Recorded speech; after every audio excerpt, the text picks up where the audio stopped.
So I'm not an expert, I'm an accident volunteer, I'm describing myself. Don't hold it against me, I escaped Liverpool in 1972. I joined the Air Force, and if any of you put money into Band-Aid, it was my job to get the stuff to the other side of the world and get the teams there, and it woke me up to the real world, shall we say. I do not fly planes, I jump out of them, I don't trust pilots. After 30 years I then went to St Helens to work for the best rugby league club in the world, called St Helens Rugby League, which is heavily involved with a variety of different community projects. Then something happened to my partner, I retired. Wakes you up sometimes when life hits you with sepsis and things like that. But I was part of our local church, and they were fighting since 2015 to get something going in St Helens, because suddenly people had been sent there. That was quite the challenge. St Helens is 96% white British. The only people non-white the children of St Helens know are the rugby league players from the South Pacific and the Kiwis who played for the team. Because I used to take them into the schools to try and educate that there are people out there, guys. Because some of the views were a bit different to mine anyway. You've been lucky enough to have been around the world a bit. Time moved on. We're now 2019. 3 years on, we're a charity. Looking after today was our cafe day. Approximately 38 of our friends, we call them seekers, we prefer that word, and friends. We've got some real characters from war-torn areas, as well as certain other, as you mentioned actually, some European places where we've got one guy who made himself homeless because they wouldn't give him in, because the Home Office said the marks on his body he could have done himself. Having seen things, they looked awfully like electrodes to me. He was tortured because his brother was against Putin, but in another district, which is our Europe. So he made himself homeless, and we helped him. He's doing okay. But we've had to learn fast about the Home Office, who have a difficult job. You know, it's no good us all having a go all the time. I've met some good people, I've met some others. But they've definitely got targets on walls, that's all I know. And from day to day, how it changes. What we operate on a Wednesday is our friends come. Initially, what for? I'll show you later. They all need help. They live on £5 a day, but you know that, I guess, yeah? When we go into the schools, we say, did you know you live on £5 a day? Of course, some of the sixth form will say, oh, that's more than I get, yeah. But everything is covered by the family. To come to our cafe costs them £4.40 on the bus. So that can cost alone. So we try to provide needs, basic human needs. They also learn English, because you can't go on a course unless you're registered. And we are at the college, St Helens College is fantastic, but they can't put somebody on a course to learn English unless you are really registered or refugee status. And as we all know, everybody gets rejected at the 4 month point, don't they? So the clock starts again, as we've learned. So we've got ex-teachers who now give their time to teach English, and with the British Red Cross. The Red Cross come in, they would be over there right now, and each one of the team would go across with their latest letters from the Home Office and try and build the casework. On the other side, my friend Kevin's not here today. He started it, he's one of the trustees, and he tries to get them to know something called under one roof. That's how you're supposed to get accommodation now, by the way. It's not very friendly if you don't understand English, even though Google is supposed to translate. It doesn't translate for certain Kurdish groups, and many of ours are Kurdish. And they are people who, as you said earlier, they didn't want to leave. Some of them had 24 hours notice. We've got 4 families who were given 24 hours to get out. Others, they left before they got the message, shall we say. And from Libya, Iran, Iraq, Afghanistan, El Salvador, Argentina, they all come to see Helen.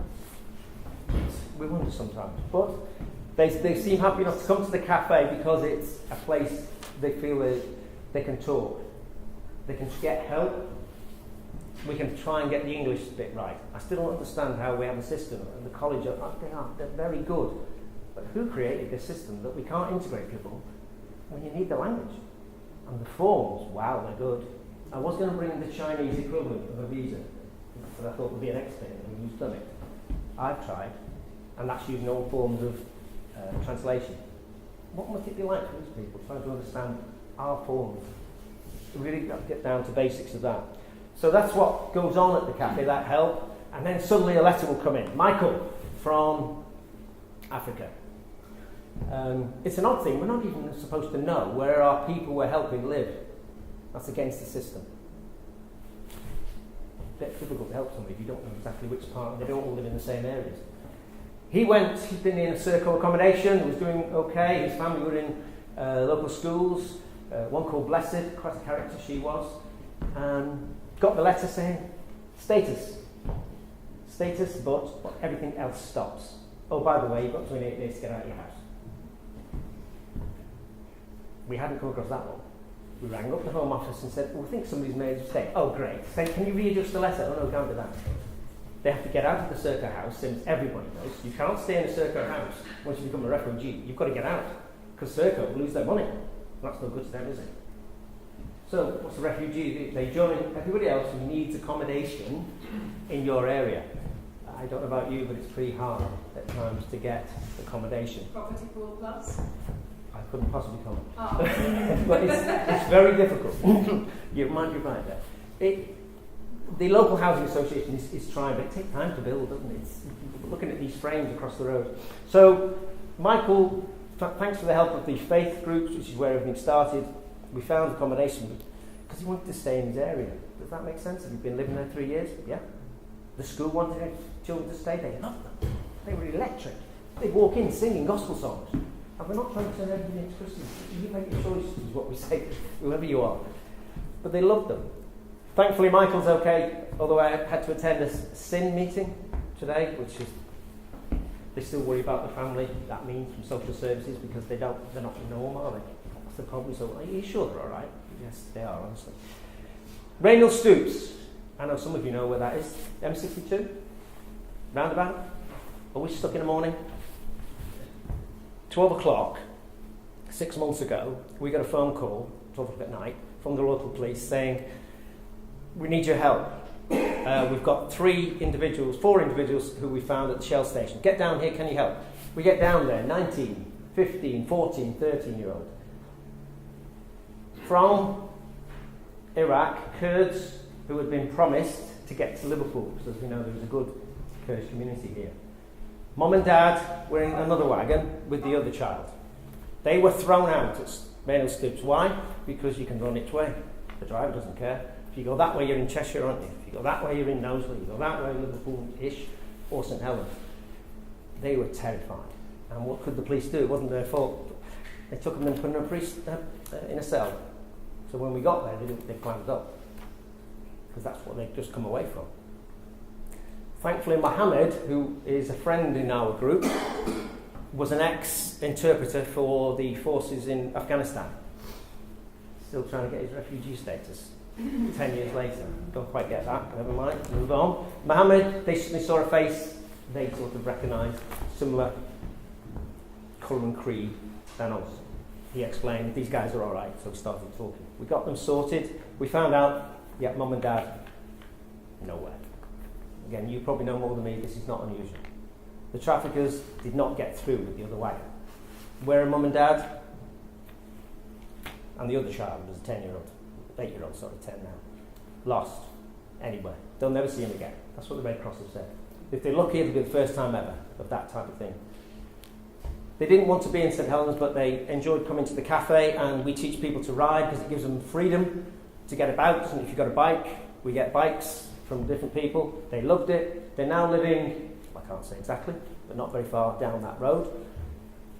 Loving it. Love this country. They've got friends, and they bike from just down the road to St Helens at least once a fortnight to come and see everybody else at the cafe because they see them as their family. I'm telling you this because I think we are welcoming. We're getting better. Organisations perhaps aren't. I think it's communities are doing it. And that's what we're working on now.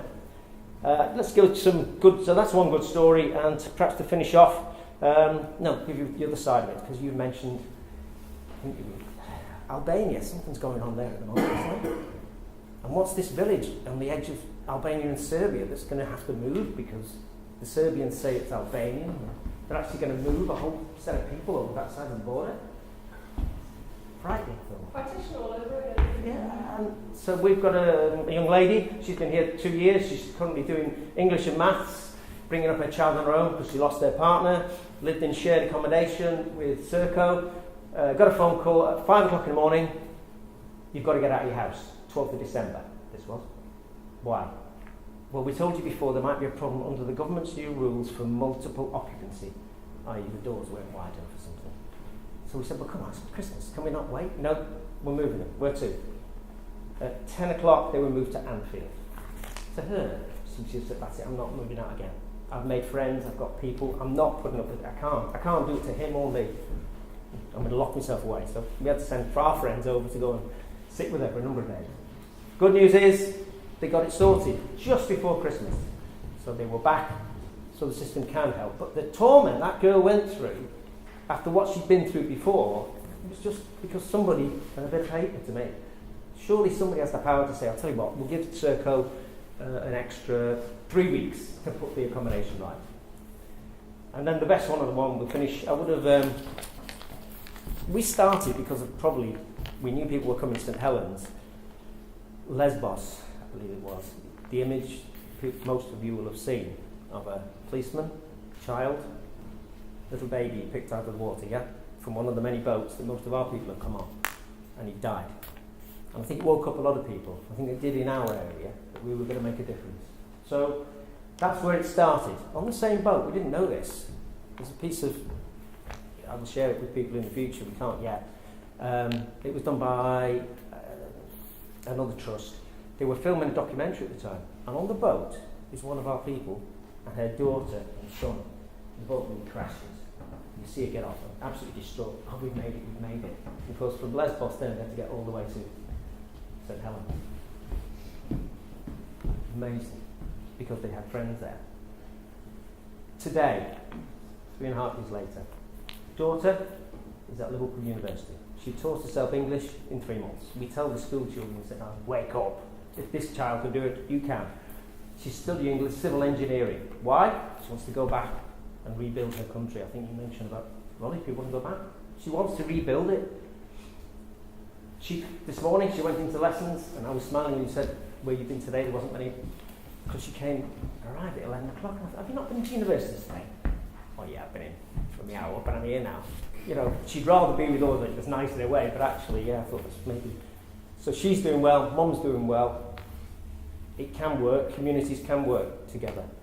Partnerships are working. Apologies it didn't work, but wonderful scene made by these people is everybody's having a cup of tea and talking and noise, and in walk 2 police officers who were asked to come in to meet, because of course uniforms not too clever with the experiences our friends have had. And they walk up and they talk to them, one of them welcomes them. This guy said, it's good to see outside. It's like the United Nations, this, isn't it? Not very nice, you don't like it? Anyway, we asked for help. We're leaving you with 3 things. What do we need? And this is what people have to do, is listen, not you, necessarily. We get some great help. There's 3 things over there. This picture says, basmati rice, bag, not the microwave. That's not how these people cook. Tuna, tomato. The world can be changed. I can change it every Wednesday. And each week we have a raffle for lots of things. One of our friends, Mohammed, came in and said, and you've won the prize, sir. Your seat is exactly the prize. Every week we have a prize at the cafe. It's a lady of 90 down his road, and she comes in once a week. Are you right now? Can I have some of that backy ladle? Which he makes. It's very good at it. And she comes back and gives him presents. And he comes in and says, God, I can't take. I'll show you why in a minute. And I said, that's what we're going to do. And he says, let's give them to the homeless on the street. Each week we give a full bag, and I mean a full bag, of things we can't. I haven't seen this since I was 10, and my mother. I've got 50. If you can find a good home for it, please do.